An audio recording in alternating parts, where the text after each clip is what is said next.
tous, c'est Louloute et on se retrouve aujourd'hui pour une nouvelle vidéo sur le blog Les Mains Bricoleuses.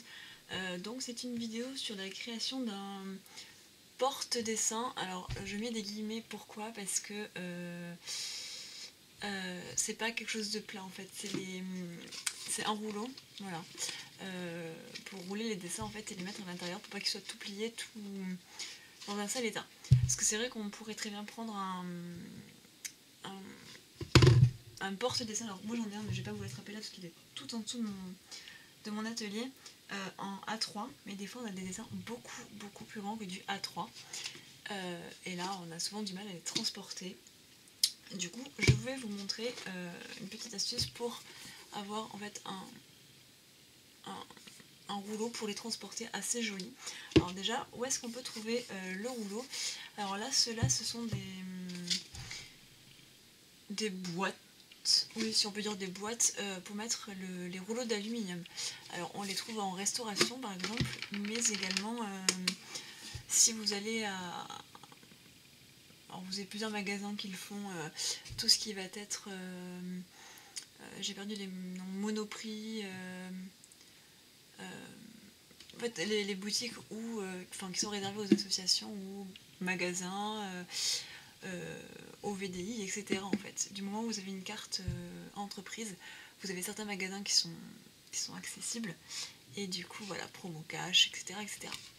Du coup, vous pouvez trouver ce genre de rouleau. Alors là, je vais vous prendre une feuille 30-30, donc les feuilles de scrap. Donc il faut un petit peu cette taille-là. Alors là, vous la voyez pas entière, mais en fait, elle rentre. Hop, je vais vous montrer comme ceci. Elle rentre entièrement dedans. Donc même les feuilles 30-30, vous pouvez très bien les rouler et les conserver. Alors, c'est juste pour du transport provisoire. Si vous les laissez trop longtemps à l'intérieur, bien sûr que ça prend la forme. Donc c'est pour ça qu'habituellement on s'en sert plus pour les dessins, pour pouvoir les ranger, les sortir, etc. Du coup, comment on peut faire pour décorer ce genre de boîte? Tout simplement avec du papier peint. Papier cadeau, c'est trop fin en fait, on va continuer à voir les marques. Donc du coup, vous prenez votre scotch double face. Vous le mettez le plus près de votre bord possible.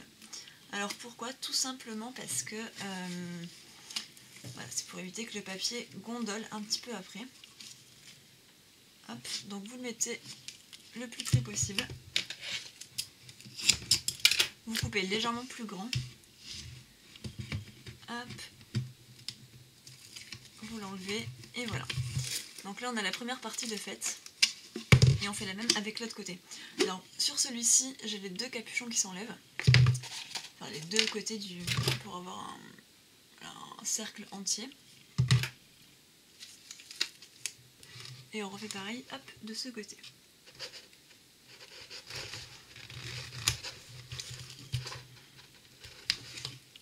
Hop. Alors il ne faut pas que le scotch dépasse quand même. Hein. Donc là,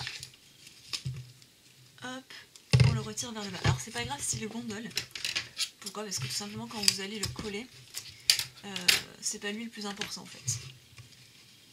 Hop, donc là il est légèrement trop grand. Hop, on redescend. Alors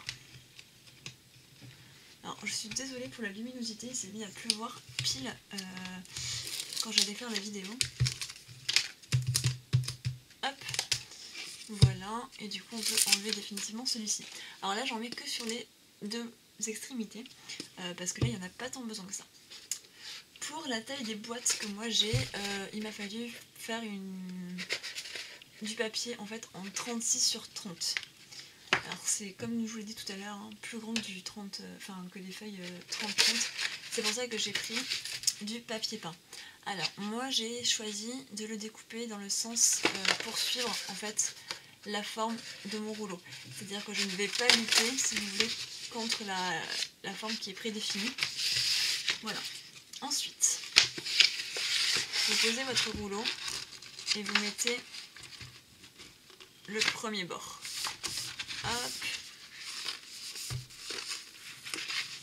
Et ensuite, vous roulez tout simplement autour. Voilà. Alors là, moi j'ai pris plus grand. Alors pourquoi? Tout simplement pour... hop. Sur les côtés, je vais... Hop, je vais vous montrer. Quand je vais remettre ceci, je voulais que ce soit de la même taille, hop, que mes bords. Alors là, c'est encore un petit peu plus grand. Et là, il ne me reste plus qu'à découper. Voilà, donc vous voyez, hein, c'est un tout petit peu plus grand. De ce côté, c'est la bonne dimension. Alors si je vous montre pas, voilà. Donc là, je vais découper le surplus.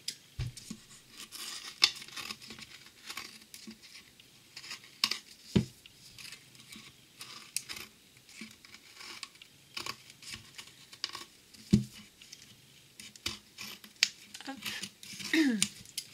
Donc là, je l'ai découpé de manière très moche, je rattraperai tout ça tout à l'heure. Alors, vu que j'ai pris beaucoup plus grand à cet endroit-là, comme vous voyez là, il ne me reste plus qu'à prendre ma petite colle, hop, et à venir coller mes bordures. Alors moi j'ai fait le choix de la prendre beaucoup plus grande, j'ai pris plus de 2 cm de jonction. Alors pourquoi? Tout simplement parce que je veux que ça tienne très très bien. Et ça va me permettre en même temps de pouvoir y mettre de la décoration. Alors là on fait surtout les bords. Alors là c'est quoi? C'est de la colle Loisir Créatif, que j'ai dû trouver ça à Jiffy, qui colle plutôt bien, même très bien, mais qui ne fait pas de traces quand ça sèche si on en met un petit peu partout. Voilà. Donc voilà, la boîte est faite, enfin du moins l'extérieur. Là comme vous voyez je peux refermer tranquillement ici. Et voilà, donc il ne me reste plus qu'à appliquer de la décoration si j'en ai envie.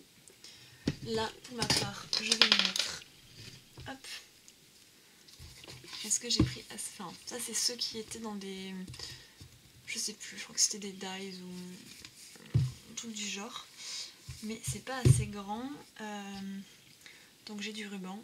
Alors non, c'était pas des dies, pardon, c'était des étiquettes. Ça a enroulé les étiquettes de chez Action.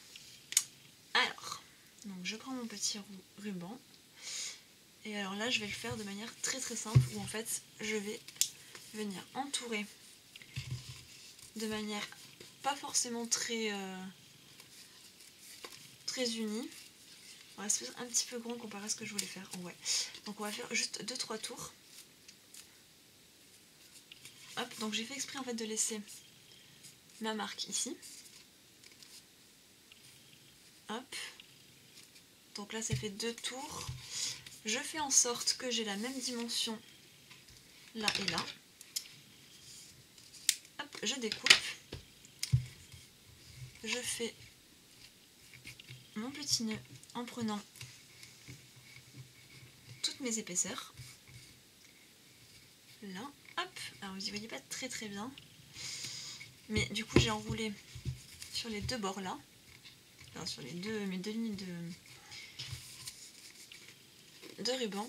Je fais exprès, hop, de laisser des séparations. Voilà, qu'on voit bien qu'il y a 2 tours. Je vais le mettre à l'opposé de ma jonction de papier. Hop. Je vais rajouter, alors comment je peux faire? Est-ce que j'ai pas un ruban déjà tout précis? Hop, donc sur ça, je vais juste venir rajouter, hop, mon petit ruban blanc. Alors que je vais coller par contre avec de la colle un petit peu plus forte. Colle de chez Noz, hein, que j'avais trouvé il y a pas mal de temps. Hop.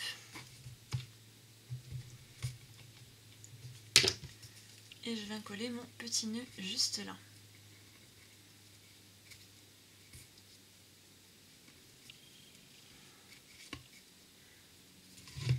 Et voilà, en fait c'est très très simple, mais efficace. Voilà, donc je monte ça dans votre sens à vous.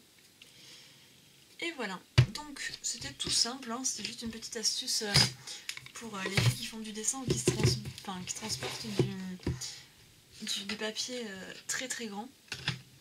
Voilà, donc ça nous permet en fait, juste avec de la récupération, de transporter le papier. Et voilà, donc je vous fais plein de bisous, n'hésitez pas à me dire ce que vous pensez de cette vidéo, de cette petite astuce. N'hésitez pas à aller sur les différents réseaux sociaux, hein, donc vous avez un lien en bas de la page du blog. soit à votre droite au niveau du blog, soit en bas de l'article. Voilà, donc je vous fais plein de bisous, n'hésitez pas à commenter et à la prochaine. Bye.